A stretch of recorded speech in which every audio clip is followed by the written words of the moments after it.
6টা দোয়া এবং জিকির আছে, যেই দোয়া জিকিরগুলো কোরআন হাদিসে বর্ণিত সকল দোয়া জিকিরের খোলাসা, সারমর্ম এবং নির্যাস।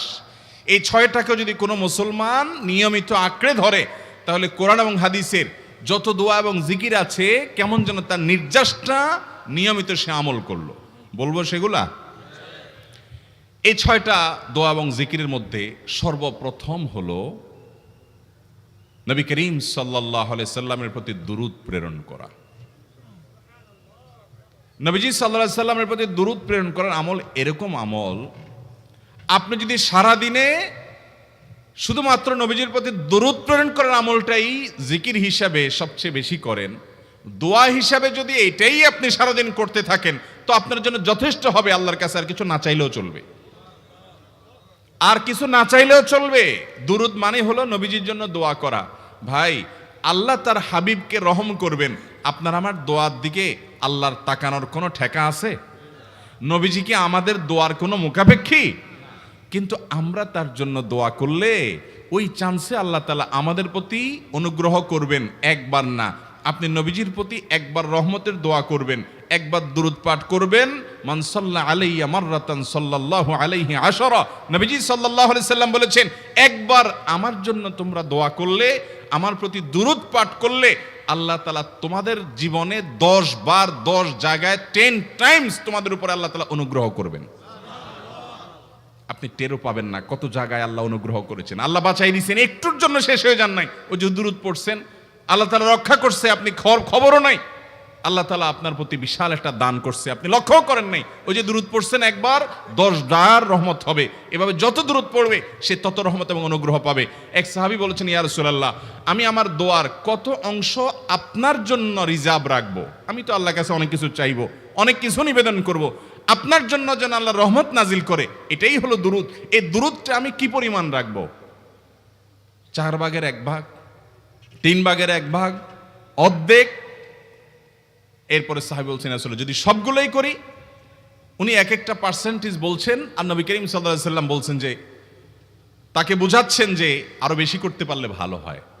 তো সাহাবী বাড়াইতে বাড়াইতে শেষ পর্যন্ত বলেন যে, আমার দোয়া যদি সবগুলো আপনার জন্য করি, আমি যদি আর কোনো দোয়া না করি, শুধু আপনার জন্যই দোয়া করি, নবী করিম সাল্লাল্লাহু আলাইহি সাল্লাম তাকে সুসংবাদ দিলেন যে, তাহলে তোমার আর কোনো সমস্যা থাকবে না, সব সমস্যা দূর হয়ে যাবে, তোমার কোনো পেরেশানি থাকবে না। ভাইরা আমার, দুরূদের আমল এমন একটা আমল যে আপনার জীবনে কোনো বিপদ, কোনো মুসিবত, কোনো পেরেশানি, কোনো সমস্যা দেখা দিয়েছে, আপনি যদি দুরূদ পড়তে থাকেন, কোনো কিছু মনে আসছে না, অনেক সময় ছাত্র জিজ্ঞেস করে, ভাই পরীক্ষার হলে পড়া ভুলে গেছি, কি করব? আমি কি? দুরূদ পড়া শুরু করেন। আরবদেরকে দেখা যায় কোনো কিছু ভুলে গেলে তারা বলে আল্লাহুম্মা সাল্লি আলা মুহাম্মদ, আল্লাহুম্মা সাল্লি আলা মুহাম্মদ, এটা শুরু করে তারা। কারণ নবী করিম সাল্লাল্লাহু আলাইহি সাল্লাম এর হাদিস থেকে স্পষ্টভাবে, একটি নয় বহু হাদিস থেকে প্রমাণিত, যে ব্যক্তি দুরূদটা নিয়মিত পাঠ করবে, সালাত আলা নবীটাকে যে ব্যক্তি আঁকড়ে ধরবে, সব সময় তার মুখ থেকে সালাত সালাত সালাম চলতে থাকে, এই ব্যক্তির সকল গুনাহ আল্লাহ মাফ করে দিবেন, সকল পেরেশানি আল্লাহ তাআলা মুক্ত করে দিবেন। ভাইরা আমার, দুরূদের আমলটা এত গুরুত্বপূর্ণ আমল, এটা আমরা করি এখন। অনেকে আছেন যে আনুষ্ঠানিকতা যখন থাকে দুরূদের, মিলাদের, তখন একটু সালাত আলা নবী যেভাবে করেন। আর বাকি অনেকে আছেন যেগুলো করারও কোনো খোঁজ খবর নাই। দুরূদ বেশি বেশি করে পাঠ করবো তো ইনশাআল্লাহ। সবচেয়ে শ্রেষ্ঠ দুরূদ, সবচেয়ে উত্তম দুরূদ হলো দুরূদ ইব্রাহিম, যেটা নামাজে পড়েন। আর সবচেয়ে সংক্ষিপ্ত দুরূদ হলো সাল্লাল্লাহু আলাইহি ওয়াসাল্লাম। এছাড়া নবীজির প্রতি দোয়ামূলক যে কোনো দুরূদই আল্লাহর কাছে গ্রহণযোগ্য হতে পারে, যদি দুরূদের অর্থের মধ্যে, কথামালার মধ্যে খারাপ কিছু না থাকে। দুরূদের নামে অনেকগুলো দুরূদ প্রচলিত আছে বিভিন্ন বই পুস্তকে, অমুক দুরূদ পড়লে অমুক এত নেকি হয়, বা অমুক দুরূদ পড়লে এতবার পড়লে ওই বিপদ দূর হয়। এগুলো কোনো হাদিস নির্দেশিত না, এগুলো হয়তো কারোর তাজরিবা, অভিজ্ঞতা নির্ভর। কিন্তু হাদিস নির্দেশিত দুরূদ হলো দুরূদ ইব্রাহিম, আর সবচেয়ে সংক্ষিপ্ত দুরূদ হলো সাল্লাল্লাহু আলাইহি সাল্লাম। অর্থের ভিতরে যদি খারাপ কিছু, শিরকের কিছু না থাকে, নবীকে আবার আল্লাহর পর্যায়ে পৌঁছানোর মতো গোমরাহি যদি না থাকে দুরূদের অর্থের মধ্যে, তাহলে যে কোনো দুরূদই আপনি আল্লাহর কাছে পেশ করতে পারেন। তাহলে 6টা দোয়া হলো কোরআন হাদিসের শত শত সহস্র দোয়ার নির্যাস এবং খোলাসা। তার 1 নম্বর হলো দুরূদের আমল। করব না বেশি বেশি ইনশাআল্লাহ?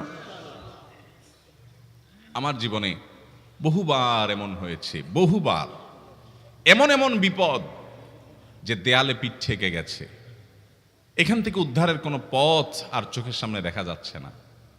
আমি এই আমলটি, এর পাশাপাশি ইস্তেগফারের আমল যেটা দ্বিতীয় নম্বরে বলবো আমি, এই দুটি আমল কন্টিনিউয়াসলি করে গেছে, হরদম প্রতি নিঃশ্বাসে নিঃশ্বাসে, বাস টয়লেটের টাইম বাদে বাকি ফুল টাইম এটা দুরূদ এবং ইস্তেগফার অব্যাহত রাখছি। আল্লাহ তাআলা এমন ভাবে অলৌকিক ভাবে উদ্ধার করেছেন যে আমার কল্পনায়ও আসে না যে এখান থেকে এভাবে হেল্প হতে পারে। ভাইরা আমার অভিজ্ঞতার 2 পয়সার কোনো মূল্য নাই। আমার অভিজ্ঞতা কি আসলো না আসলো এটাতে কিছু আসা যায় নাই। রহমতুল লিল আলামিন আল্লাহর রাসূল আল্লাহর নবী ওয়াদা করেছেন যে আপনার পেরেশানি দূর হবেই হবে ইনশাআল্লাহ। অতএব দুরূদের আমল বেশি বেশি করব না ইনশাআল্লাহ। নাম্বার 2, ইস্তেগফার। ইস্তেগফার ইস্তেগফার এটাও বেশি বেশি করতে হবে, দুরূদও বেশি বেশি করতে হবে। দুরূদের ব্যাপারে নবী করিম সাল্লাল্লাহু আলাইহি সাল্লাম এক হাদিসে বলেছেন, আকসিরু আলাইয়া মিনাস সালাতি মিন ইয়াউমিল জুমআতি ওয়া লাইলাতিল জুমআহ। জুমার রাতে আর জুমার দিনে, অর্থাৎ বৃহস্পতিবার দিবাগত রাত আর জুমার দিন শুক্রবার, এই সময়গুলোতে তোমরা আমার প্রতি বেশি বেশি দুরূদ পাঠ করো। এই যে নবীজি বলছেন বেশি বেশি পাঠ করো, তাহলে দুরূদটা বেশি বেশি পাঠ করতে হবে। ঠিক একইভাবে 2 নম্বর যেটা, দ্বিতীয় আমল যেটা ইস্তেগফার, এটাও বেশি বেশি করতে হবে। কারণ ইস্তেগফার সম্পর্কে কোন হাদিসের ভাষ্যের মধ্যে মান লাজিমাল ইস্তেগফার ভাষ্য এসেছে, অর্থাৎ যে ব্যক্তি ইস্তেগফারকে আঁকড়ে ধরবে, এটাকে কন্টিনিউয়াসলি করবে, ইস্তেগফার কখনো ছাড়বে না, সবসময় তার মধ্যে ইস্তেগফার অব্যাহত থাকবে, ওই ব্যক্তিকে আল্লাহ রাব্বুল আলামিন বিভিন্ন পেরেশানি থেকে সারপ্রাইজড হওয়ার মতো এমন এমন পথ বের করে দিবে যে সে চিন্তাও করে নাই। তার পেরেশানি থেকে মুক্তির পথ আল্লাহ তাআলা দেখায় দিবেন। ইস্তেগফার কিভাবে করবেন ভাই? ইস্তেগফার এমন একটা আমল, এটা ছাড়া তো আমাদের উপায় নাই ভাই। ইস্তেগফার আমাদের দুনিয়ার পেরেশানি দূর করবে, আখিরাতের পেরেশানি দূর করবে। দুনিয়ার পেরেশানি আমাদের বিপদ আপদ মুসিবত, এগুলো রিজিকের অনটন অভাব এগুলা, আর আখিরাতের পেরেশানি হলো আমাদের পাপ গুনাহ এগুলা। কোরআনে কারিমে আল্লাহ রাব্বুল আলামিন সূরা নূহের মধ্যে আল্লাহ নবী নূহ আলাইহিস সালাম তার সম্পর্কে বলছেন, ফাকুলতুস্তাগফিরু রাব্বাকুম ইন্নাহু কানা গাফফারা ইউরসিলিস সামাআ আলাইকুম মিদরারা ওয়া ইউমদিদুকুম বিআমওয়ালিন ওয়া বানিন ওয়া ইয়াজআল লাকুম জান্নাতিন ওয়া ইয়াজআল লাকুম আনহারা। তিনি বলেন, আমি বলেছি আমার জাতিকে তোমরা ইস্তেগফার কাছে ইস্তেগফারটা করতে থাকো। রুটি রুজি নাই, চাকরি নাই, ইনকাম নাই, ব্যবসা খারাপ যাচ্ছে, পেরেশানি হচ্ছে, ইস্তেগফার ধরো, কি হবে? ইন্নাহু কানা গাফফারা। যদি ইস্তেগফার করো, 1 নম্বর লাভ হলো আল্লাহ মাফ করে দিবেন গুনাহ। ইউরসিলিস সামাআ আলাইকুম মিদরারা, যাতে ফসল ভালো হয়, রিজিক ভালো হয়, সেই ব্যবস্থা আল্লাহ করবেন। ওয়া ইউমদিদুকুম বিআমওয়ালিন ওয়া বানিন, ছেলে মেয়ে হয় না অথবা ভালো ছেলে মেয়ে নাই, আল্লাহ তাআলা নেক সন্তান দিয়ে তোমাকে শক্তিশালী করবেন, সম্পদ দিয়ে শক্তিশালী করবেন। ওয়া ইয়াজআল লাকুম জান্নাতিন ওয়া ইয়াজআল লাকুম আনহারা, আল্লাহ তাআলা প্রসবন দিবেন, ফসল দিবেন, বরকত দিবেন রুজিতে। কিসের মাধ্যমে? ইস্তেগফার। কিসের মাধ্যমে ভাই? ইস্তেগফার। আহা, ইস্তেগফারের আমল আমাদের দেশে মানুষ আমরা জানি না ভাই। এটাও আরবদেরকে আমি দেখেছি সারাক্ষণ তারা অবসর সময়গুলোতে ইস্তেগফার করতে থাকে, আস্তাগফিরুল্লাহ ওয়া আতুবু ইলাইহি, আস্তাগফিরুল্লাহ আস্তাগফিরুল্লাহ। মানে কি?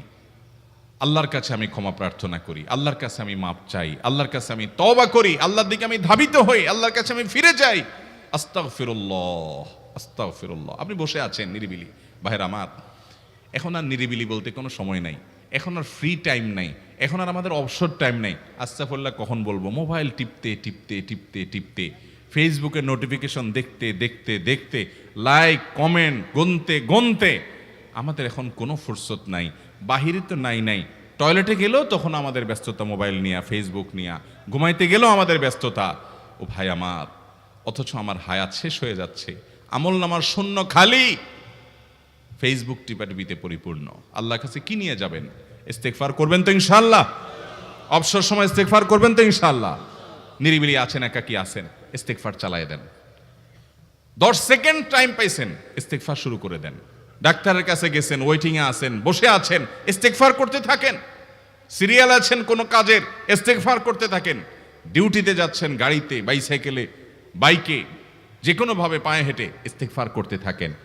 যে কোনো অবসরের সময়গুলোকে ইস্তেগফার দিয়ে পরিপূর্ণ করে দেন। ভাইরা আমার, ইস্তেগফার সকল সমস্যার সমাধান। ইস্তেগফারের ভিতরে সবচেয়ে শ্রেষ্ঠ ইস্তেগফার হলো সাইয়্যিদুল ইস্তেগফার। সাইয়্যিদুল ইস্তেগফারটা যদি মুখস্থ না পারেন, অন্তত লিখিত ভার্সনটা পড়েন। সাইয়্যিদুল ইস্তেগফারের যে অর্থ, এটার যে মর্ম, বড় হৃদয়গ্রাহী ভাই, বড় মর্মস্পর্শী। ইমানদার এটার অর্থের দিকে তাকায় যদি পড়ে, তো তার অন্তর না গলে পারে না। আল্লাহুম্মা আনতা রব্বি, হে আল্লাহ আপনি আমার রব, আপনি আমার পালনকর্তা লাগেন। আপনার সাথে আমার এই সম্পর্ক, আমি আপনার গোলাম, আপনি আমার রব, এই সম্পর্কটা আপনার সাথে আছে। আল্লাহুম্মা আনতা রব্বি লা ইলাহা ইল্লা আন্ত, ও আল্লাহ আপনি ছাড়া আমার ইবাদত, আমার গোলামি, আমার দাসত্ব, উপাসনার উপযুক্ত আর কেউ নাই। আল্লাহুম্মা আনতা রব্বি লা ইলাহা ইল্লা আন্ত খালাকতানি, আপনি আমাকে সৃষ্টি করেছেন। ওয়া আনা আবদুক, আল্লাহ আমি আপনার গোলাম। দেখেন কিভাবে আল্লাহর সাথে সম্পর্কটার কথা বলা হচ্ছে মুহাব্বতের সাথে। খালাকতানি ওয়া আনা আবদুক, আল্লাহ আপনি আমাকে সৃষ্টি করেছেন আর আমি আপনার গোলাম। ওয়া আনা আলা আহদিকা ওয়া ওয়া'দিকা মাস্তাতা'তু, আল্লাহ আপনার সাথে যে অঙ্গীকার করেছিলাম, আলাস্তু বিরব্বিকুম, আপনি জিজ্ঞেস করেছেন। আলমে আরওয়াহাতে আমরা বলেছি বালা, হ্যাঁ আপনি আমার রব। আপনাকে রব হিসাবে স্বীকৃতি দিয়ে আপনার গোলামি করার যে অঙ্গীকার আমরা করেছি, কালিমাতুশ শাহাদা যে আমরা পাঠ করেছি, এই যে আপনার সাথে কৃত অঙ্গীকার, রব হিসাবে স্বীকৃতি দেওয়ার পর, গোলাম হিসাবে মেনে নেওয়ার পর, আমি আপনার যে গোলামি করার কথা ছিল, ওয়া আনা আলা আহদিকা ওয়া ওয়া'দিকা মাস্তাতা'তু, যতটুকু পারছি আমি সে ওয়াদার উপরে থাকার চেষ্টা করছি আল্লাহ। ওয়া আনা আলা আহদিকা ওয়া ওয়া'দিকা মাস্তাতা'ত আবুউ লাকা বিনি'মাতিকা আলাই, আল্লাহ আমি স্বীকার করি আপনি আমার প্রতি অনেক নিয়ামত দিয়েছেন, অনেক নিয়ামত দিয়েছেন, এটা আমি স্বীকার করি। ওয়া আবুউ লাকা বিযামবি, আর আমি এও স্বীকার করি যে আল্লাহ অনেক অপরাধ, অনেক পাপ আমার দ্বারা হয়ে গেছে। ফাগফিরলি, অতএব আপনি আমাকে মাফ করে দেন। ফাইন্নাহু লা ইয়াগফিরুয যুনুবা ইল্লা আনতা, কারণ আপনি ছাড়া আর কেউ গুনাহ ক্ষমা করতে পারবে। ভাইরা আমার, অর্থের দিকে লক্ষ্য করে করে, মর্মটা বুঝে বুঝে একটু সাইয়্যিদুল ইস্তেগফার পড়েন। লেখা দেখে দেখে পড়েন, ইউটিউব থেকে দেখে দেখে পড়েন, কিন্তু পড়েন। আল্লাহুম্মা আনতা রাব্বি লা ইলাহা ইল্লা আন্ত খালাকতানি ওয়া আনা আবদুক ওয়া আনা আলা আহদিকা ওয়া ওয়া'দিকা মাস্তাতা'তু আউযু বিকা মিন শাররি আবুউ লাকা বিনি'মাতিকা আলাইয়া ওয়া আবুউ লাকা বিযামবি ফাগফিরলি ফাইন্নাহু লা ইয়াগফিরুয যুনুবা ইল্লা আনতা। এটা হলো বড় ইস্তেগফার। এত বড় ইস্তেগফার পড়তে পারেন না, কোনো পেরেশানি নাই, কোনো অসুবিধা নাই। সবচেয়ে ছোট ইস্তেগফার হলো আস্তাগফিরুল্লাহ আস্তাগফিরুল্লাহ আস্তাগফিরুল্লাহ। আল্লাহ আপনার কাছে ক্ষমা চাই, কত ভুল হয়ে যায়, কত অন্যায় হয়ে যায়। ভাইরা আমার, এটা হলো রিমুভার। ভুল করে কিছু লিখছেন, রিমুভ করে ফেলছেন, শেষ হয়ে গেছে। আপনি ঘন ঘন ইস্তেগফার পড়তে থাকেন, অগণিত ভুল হয়, অগণিত ত্রুটি হয়, বারবার ইস্তেগফার এগুলোকে সবগুলোকে শেষ করে দেয়। ভাইরা আমার, নিরাপত্তা এনে দেয়। আল্লাহ কোরআনে কারিমে বলেছেন যে আপনার রব আপনার কওমের প্রতি আযাব নাজিল করবেন না যদি আপনি থাকেন। আর যদি তারা ইস্তেগফারে রত রাখে, তাহলে গণ আযাব আল্লাহর পক্ষ থেকে আসবে। অতএব ভাইরা আমার, ইস্তেগফার বেশি বেশি করতে হবে। 6টা আমল, 6টা জিকির, দোয়া হলো শত শত হাজার দোয়া এবং জিকিরের সান্নিধ্যাসের। দ্বিতীয়টা হলো ইস্তেগফার। চেষ্টা করবো না ইনশাআল্লাহ ইস্তেগফার করার, চলতে ফিরতে আস্তাগফিরুল্লাহ ওয়া আতুবু ইলাইহি, অথবা শুধু আস্তাগফিরুল্লাহ। আরেকটা ইস্তেগফার হাদিসে বর্ণিত, আস্তাগফিরুল্লাহাল্লাযী লা ইলাহা ইল্লা হুয়াল হাইয়ুল কাইয়্যুম ওয়া আতুবু ইলাইহি ওয়া লা হাওলা ওয়া লা কুওয়াতা ইল্লা বিল্লাহ। এটাও ইস্তেগফার। তাহলে একটা বড় ইস্তেগফার, একটা মিডিয়াম, একটা ছোট, যার যেটা সুবিধা হয় এটা পড়েন। বড়টা হলো সাইয়্যিদুল ইস্তেগফার, সবচেয়ে শ্রেষ্ঠ ইস্তেগফার যেটা হাদিসে বর্ণিত হয়েছে। সাইয়্যিদুল ইস্তেগফার নবীজি সকাল সন্ধ্যা পাঠ করতেন, বিভিন্ন সময় পাঠ করতেন, রাতে পাঠ করার কথা বলতেন। সাইয়্যিদুল ইস্তেগফার পাঠ করলে আল্লাহ রাব্বুল আলামিন ওই দিনে, ওই রাতে, ওই ব্যক্তি মারা গেলে তার সব গুনাহ খাতা মাফ করে তাকে জান্নাত দিবেন ইনশাআল্লাহ। অতএব ভাইরা আমার, সাইয়্যিদুল ইস্তেগফার সবচেয়ে বড়, আস্তাগফিরুল্লাহাল্লাযী লা ইলাহা ইল্লা হুয়াল হাইয়ুল কাইয়্যুম ওয়া আতুবু ইলাইহি ওয়া লা হাওলা ওয়া লা কুওয়াতা ইল্লা বিল্লাহ। এটা হলো মাঝারি ধরনের। আর সবচেয়ে ছোট ইস্তেগফার হলো আস্তাগফিরুল্লাহ ওয়া আতুবু ইলাইহি। তাহলে 6 আমলের কয়টা গেল? 2টা। প্রথমটা হলো দুরুদ আর দ্বিতীয়টা হলো ইস্তেগফার। নাম্বার 3, এটা আমাদের বেশিরভাগ মানুষ জীবনে হয়তো শুনেনও নাই, অনেকে হয়তো শুনছেন, আমল করা হয় না। খুব সীমিত সংখ্যক আল্লাহর বান্দার আমলের তৌফিক হয়। সেটা হলো ইয়া যাল জালালি ওয়াল ইকরাম। এটা একটা জিকির, আল্লাহ তাআলাকে ডাকা, আহ্বান করা, এটাই জিকির। ইয়া যাল জালালি ওয়াল ইকরাম। নবী করিম সাল্লাল্লাহু আলাইহি সাল্লাম বলেছেন, আলিজু বিয়া যাল জালালি ওয়াল ইকরাম। তোমরা ইয়া যাল জালালি ওয়াল ইকরাম এটাকে আঁকড়ে ধরো, এটাকে নিয়মিত করো, বেশি বেশি করে বলতে থাকো এটাকে সব সময় এটাকে মুদাওয়ামাতের সাথে কন্টিনিউয়াসলি এটা বলতে থাকো, ইয়া যাল জালালি ওয়াল ইকরাম। অনেক উলামায়ে কেরাম, মুহাদ্দিসিনে কেরাম ইয়া যাল জালালি ওয়াল ইকরাম কেন নবীজি এত বেশি বলতে বলেছেন, এটার মাধ্যমে আমাদের লাভটা কি, এর ব্যাখ্যা করতে গিয়ে বলেছেন ইয়া যাল জালাল মানে হলো হে মহান মহান বড়ত্বের অধিকারী, হে জালালের অধিকারী, হে জালাল, ওয়াল ইকরাম হে দানশীল। তাহলে প্রথম বাক্যে আল্লাহর বড়ত্বের কথা স্বীকৃতি দিয়ে প্রশংসা করা হয়, আর দ্বিতীয় বাক্যে হে দানশীল বলে আল্লাহ তাআলার কাছ থেকে চাওয়া হয় যে আপনি যেহেতু দানশীল এবং আপনি যদি মহান, অতএব আপনি আমাকে দান করেন। এটা ডাকলেই, আল্লাহকে এই বলে ডাকলেই চাওয়া হয়ে যায়। এই জন্য বেশি বেশি করে ইয়া যাল জালালি ওয়াল ইকরাম পড়তে হবে। অনেকে হয়তো নতুন শুনেছেন, আজকে থেকে শুরু করে দিবেন ইয়া যাল জালালি, সকাল বিকাল মনে থাকে না তো লিখে লিখে ওয়ালে টাঙ্গায় দেন, বাসা বাড়িতে এমন জায়গায় লিখে রাখেন তাকাইলে নজরে পড়ে, কারণ মোবাইলে আমাদেরকে সবকিছু ভুলায় দেয়, দুনিয়ার ব্যস্ততা সব ভুলায় দেয়। এই জন্য বেশি বেশি ইয়া যাল জালালি ওয়াল ইকরাম পড়বো। 3টা হয়ে গেল। নাম্বার 4 নম্বর যে দোয়া এবং জিকির করতে নবী করিম সাল্লাল্লাহু আলাইহি সাল্লাম সব সময় আমাদেরকে উৎসাহ দিয়েছেন, অনুপ্রেরণা দিয়েছেন। এবং ইবনে সাদি রাহিমাহুল্লাহ তিনি 6টা নির্যাস দোয়া এবং জিকির যে বলেছেন, তার 4 নম্বর হলো লা হাওলা ওয়ালা কুওয়াতা ইল্লা বিল্লাহ। লা হাওলা ওয়ালা কুওয়াতা ইল্লা বিল্লাহ। লা হাওলা ওয়ালা কুওয়াতা ইল্লা বিল্লাহ, এটা হলো সারেন্ডার করা, আল্লাহর কাছে সারেন্ডার করা, আত্মসমর্পণ করা। মানে আল্লাহ ছাড়া কোনো ভালো কাজ করার ক্ষমতা কারণ নাই, করার তৌফিক দেওয়ার ক্ষমতা কারণ নাই, আর পাপ থেকে বাঁচানোরও ক্ষমতা কারণ নাই। এই জন্য আমি কেমন যেন আল্লাহর কাছে সারেন্ডার করছেন, লা হাওলা ওয়ালা কুওয়াতা ইল্লা বিল্লাহ। কোন অবস্থা, কোন সামর্থ্য, এগুলো কারোর কাছে নাই, শুধুমাত্র কার কাছে আছে? আল্লাহর কাছে আছে। এই অর্থ বুঝে আপনি লা হাওলা ওয়ালা কুওয়াতা ইল্লা বিল্লাহ বেশি বেশি পাঠ করবেন। নবী করিম সাল্লাল্লাহু আলাইহি সাল্লাম বলেছেন, তোমাদেরকে কি আমি জান্নাতের একটা ভান্ডারের খবর দিব, যেটা জান্নাতের ভান্ডার, সওয়াব টওয়াব না, সাধারণ অল্প স্বল্প সওয়াব না, পুরো জান্নাতের ভান্ডারের সন্ধান দিয়ে দিব। সাহাবা ইকরাম তো চাইতেনই সেটা। নবীজি সাল্লাল্লাহু আলাইহি সাল্লাম তখন বলেছেন যে লা হাওলা ওয়ালা কুওয়াতা ইল্লা বিল্লাহ, এটা হলো কানজুম মিন কুনুজিল জান্নাহ, জান্নাতের ভান্ডার সমূহের মধ্যে থেকে একটা বড় ভান্ডার হলো লা হাওলা ওয়ালা কুওয়াতা ইল্লা বিল্লাহ। অতএব এই আমলটাও বেশি বেশি করবেন। 4 নম্বর আমল হয়ে গেল। দুরুদের আমল 1, ইস্তিগফার আমল 2, ইয়া যাল জালালি ওয়াল ইকরাম 3, লা হাওলা ওয়ালা কুওয়াতা ইল্লা বিল্লাহ। কয়টা হলো? 4। 5 নম্বর আমল হলো দোয়া ইউনুস। দোয়া ইউনুস জানা আছে তো? লা ইলাহা ইল্লা আনতা সুবহানাকা ইন্নী কুনতু মিনাজ জালিমিন। ভাইরা আমার, অর্থের দিকে তাকায়া মাঝে মধ্যে মোবাইল টোবাইল সব ফালায় রেখে একটু আল্লাহর সাথে কথা বলবেন, আল্লাহর সাথে একটু কানেক্টেড হওয়ার চেষ্টা করবেন, আল্লাহর সাথে একটু সংযুক্ত হওয়ার চেষ্টা করবেন। ডিসকানেক্টেড তো পুরো লাইফটা কাটাই দিলেন, একটু কানেক্টেড হওয়ার চেষ্টা করেন। প্রতিদিন কিছু সময় বসে একটু জিকির করেন, চলতে ফিরতে একটু আল্লাহকে সময় দেন।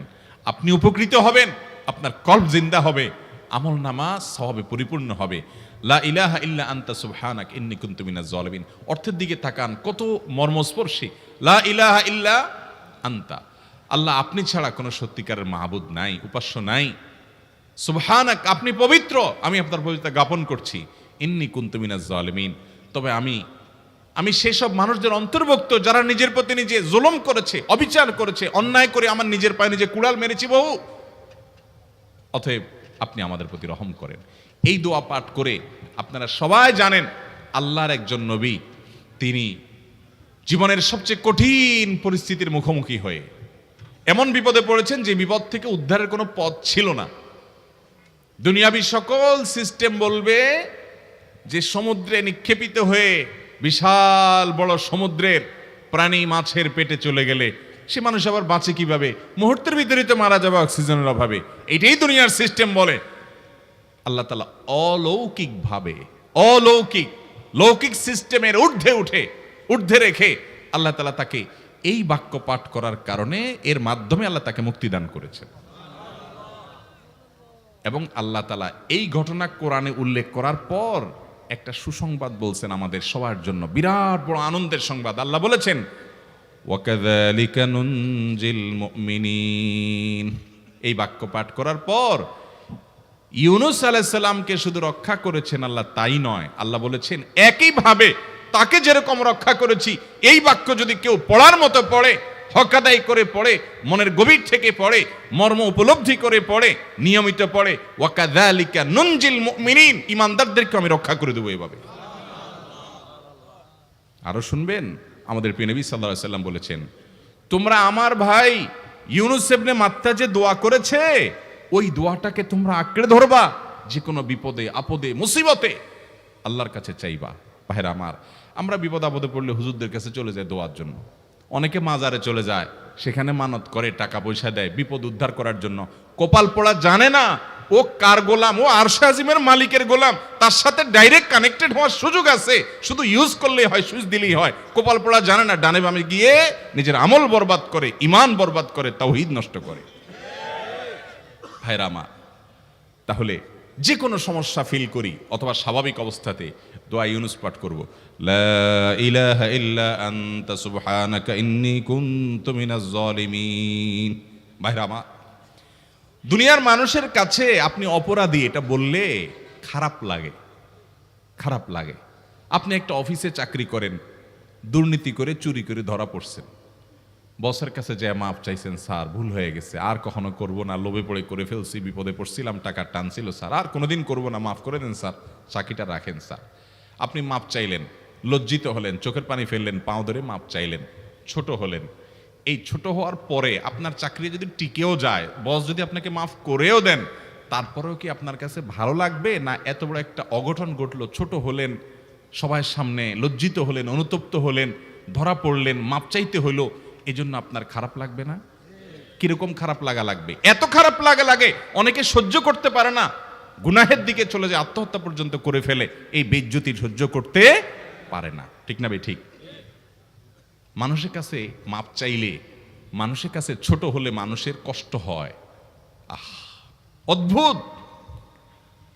আরশে আজিমের মালিকের কাছে সেজদায় পড়ে চোখের পানি ফেলে যদি স্বীকার করেন, ও মালিক, নামাজ পড়ি নাই, বড় জুলুম করেছি, কাবিরা গুনাহ করেছি, ও মালিক, হারাম জিনিস দেখে ফেলেছি, খারাপ জিনিস শুনে ফেলেছি, পাপ করেছি, অপরাধ করেছি, মালিক, জাহান্নামের যে বিবরণ হাদিসে আসছে, এটা সহ্য করার ক্ষমতা আমার নাই, আপনি আমাকে মাফ করে দেন। এইভাবে যদি আল্লাহর কাছে একটু চোখের পানি ফেলে দোয়া করেন, একটু দোয়া করে দেখেন, আল্লাহর শপথ করে বলছি, আপনার জীবনে সবচেয়ে আনন্দের মুহূর্ত হবে তখন যেদিন এরকম দোয়া করতে পেরেছেন, চোখের পানি ফেলতে পেরেছেন। দুনিয়ার মানুষের কাছে ছোট হলে মানুষের মনটা সংকীর্ণ হয়, ছোট হয়, মানুষ অপমান বোধ করে, খারাপ লাগে। মালিকের কাছে যদি কেউ মাপ চায়, চোখের পানি ফেলে, ইস্তেগফার করে, ছোট হয়, তাহলে তার অন্তরে আরো আনন্দ অনুভব হয়। সালহাতু সঙ্গে বুদি দিল খরাশ, আজমুদে এক জামানা খাকে বাস। পাথর হয়ে বহুকাল ছিলে ভাই, কিছু কালের জন্য একটু মাটি হও, আসো, একটু মাটি হয়ে দেখো। পাথর হয়ে তুমি যতটা আনন্দিত হয়েছো, পুলকিত হয়েছো, পরিতৃপ্ত হয়েছো, আরশে আজিমের মালিকের শপথ করে বলছি, আল্লাহর কাছে মাটি হয়ে, ছোট হয়ে, তুচ্ছ হয়ে, অপমানিত হয়ে, ক্ষমা চেয়ে, ইস্তেগফার করে তুমি যখন লা ইলাহা ইল্লা আনতা সুবহানাকা ইন্নী কুনতু মিনাজ জালিমিন, নিজে পাপ করেছো এটা স্বীকার যখন করবে, তখন আল্লাহ তাআলা শুধু মাফ করবেন না, তোমাকে ঈমানের স্বাদ দিবেন, তুমি সাথে সাথে অন্তরে সেটা অনুভব করবা। ভাইরা আমার, আল্লাহর দিকে ধাবিত হব তো ইনশাআল্লাহ? গুনাহের, পাপের, অপরাধের পথ ছেড়ে আসবো তো ইনশাআল্লাহ? লা ইলাহা ইল্লা আনতা সুবহানাকা ইন্নী কুনতু মিনাজ জালিমিন। কোরআন হাদিসের নির্যাসের 5 নম্বর আমল দোয়া ইউনুস। নবীজি সাল্লাল্লাহু আলাইহি সাল্লাম বলেছেন, আমার ভাই ইউনুস আলাইহিস সালাম তিনি আল্লাহর কাছে এটা পড়ে যেরকম বিপদ থেকে রক্ষা পেয়ে গেছেন, তোমরা আমার ভাই ইউনুস আলাইহিস সালামের দোয়াটা বেশি বেশি পড়বা, ওইটাকে তোমরা আঁকড়ে ধরবা, তোমাদেরকে আল্লাহ তাআলা উদ্ধার করবেন।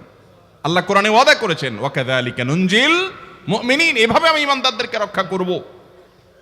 অতএব ভাইরা আমার, বিপদ আপদে ওই মাজারে দৌড় দিবেন না, হুজুরের কাছে দোয়া চান, এটাতে দোষের কিছু নাই, কিন্তু সবকিছুর আগে আপনি নিজে নিজের মালিকের কাছে চান। আমরা অনেকে দোয়া করি না, কেন করি না?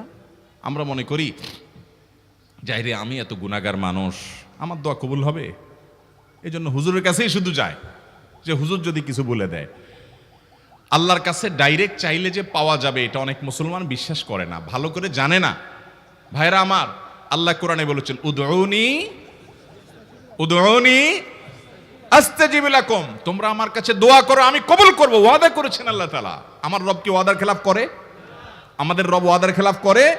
ইন্নাহু লা ইউখলিফুল মিআদ, তিনি ওয়াদার খেলাফ করেন না। তিনি বলেছেন তোমরা দোয়া করো, হালাল বক্ষণ থাকে, যদি হালাল উপার্জন যদি থাকে, শরীরে যদি হারাম যদি না থাকে, শর্ত আদায় করে দোয়া যদি করেন, দোয়া করে আবার হুলস্থুল যদি না করেন, তাড়াহুড়ো যদি না করেন, দোয়া করে আল্লাহর কাছে দরখাস্ত জমা দিয়ে দেন, দুরূদ পাঠ করেন, শর্ত আদায় করে দোয়া করেন, আপনি যত অপরাধী হন, যত গুনাহগার হন, যত পাপিষ্ঠ হন, আল্লাহ আপনার দোয়া কবুল করবে।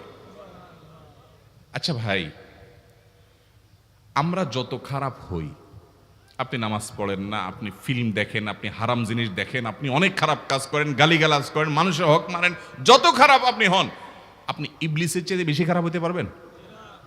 ইবলিসের চেয়ে বেশি খারাপ হওয়ার সুযোগ আছে? খারাপের বাপ সে, তার মতো খারাপ তো আপনি চাইলেও হতে পারবেন না, ঠিক না ভাই? ঠিক। আচ্ছা, এই ইবলিস আল্লাহর কাছে দোয়া করছে কখন? এমন সময় যখন আল্লাহ তাকে নির্দেশ করছে সিজদা করো, আদমের সম্মানে। সেই নির্দেশ সে লঙ্ঘন করেছে, ডাইরেক্ট আল্লাহর সামনে সরাসরি লঙ্ঘন, সরাসরি বিদ্রোহ। আপনার সামনে আপনার ছেলে, আপনার কর্মচারী, আপনার কাজের লোক ডাইরেক্ট যদি একটা জিনিস বলে পারবো না, কি পরিমাণ মেজাজ আপনার গরম হবে চিন্তা করেন। অথচ আপনিও মানুষ, সেও মানুষ, আর আল্লাহ হলেন সৃষ্টিকর্তা, এ হলো সৃষ্টি। সে যুক্তি দেখায়, খালাক্তানি মিন নার ওয়া খালাক্তাহু মিন তিন, আমারে আগুন থেকে তৈরি করছেন, তারে মাটি থেকে তৈরি করছেন, আমি কেন তারে সিজদা করব? তর্ক যুক্তি হাজির করে আল্লাহর নির্দেশকে আল্লাহর সামনে লঙ্ঘন করেছে। কত ডেঞ্জারাস সিচুয়েশন বুঝেন, কি পরিমাণ রাগ আল্লাহ রাব্বুল আলামিন হওয়ার কথা। তার তো গুণবাচক নাম শুধু রহমান রহিম না, তার গুণবাচক নাম আছে কি? কাহার, জব্বার। তো আল্লাহ রাব্বুল আলামিনের এই গুণবাচক নামও তো আছে। তিনি হচ্ছে প্রচন্ড রকমের কাহারের অধিকারী।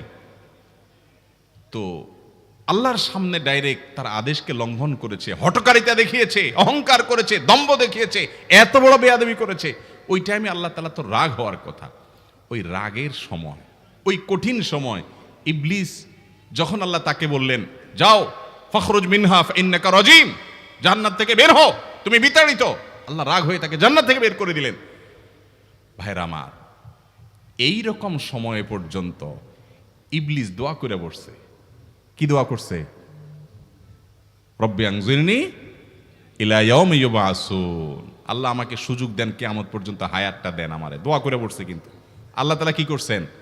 আল্লাহ বলছেন, তো বড় সাহস তোর বেটা, মাত্র সিজদা করতে বলছেন করলি না, কমবখত, আবার দোয়া করস? আল্লাহ সেটা বলেন নাই। আল্লাহ কি করছেন? ইন্নাকা মিনাল মুনজারিন, যাও তোমাকে সুযোগ দেয়া হলো। সুবহানাল্লাহ। ইবলিস যদি আল্লাহর রাগ হওয়ার মতো সময়ে, ক্রোধ হওয়ার মতো সময়ে আল্লাহর সামনে আল্লাহর সরাসরি অবাধ্য হয়ে আল্লাহ তাকে বের করে দিচ্ছেন, বিতাড়িত শয়তানকে, ওই টাইমে যদি দোয়া করার পর ইবলিসের দোয়া কবুল হয়, ও মুসলমান, আপনি আল্লাহর গোলাম হিসাবে নিজেকে স্বীকার করেন, আপনি যত পাপিষ্ঠ হন না কেন, আপনার দোয়া কেন কবুল হবে না? আল্লাহর কাছে দোয়া করবো না ইনশাআল্লাহ? ইবলিসই আমাদেরকে বুঝায়, ফুসলায়, তুই কোন মুখে দোয়া করবি আল্লাহর কাছে? তোর নামাজের ঠিক নাই, তোর ইবাদতের ঠিক নাই, এত আকাম কুকাম করস ফেসবুকে, ইউটিউবে, তোর মতো 2 নম্বর একটা মানুষ, কোন মুখে আল্লাহর কাছে দোয়া করবি? থাক, দোয়া করিস না, আমি কেমনে এই মুখ নিয়ে দোয়া করবি? এটা যখন আপনার মনের ভিতরে আসে, তখন বুঝবেন যে মিস্টার ইবলিস অ্যাক্টিভ হয়ে গেছে আপনার শরীরে। কথা কি বুঝাতে পারছি? আল্লাহর কাছে দোয়া করবেন তো ইনশাআল্লাহ। এই 6টা দোয়া জিকিরের 5 নম্বর দোয়া ইউনুস, অর্থ সহকারে বুঝে বুঝে আল্লাহর কাছে চাইবেন এবং দোয়া করবেন।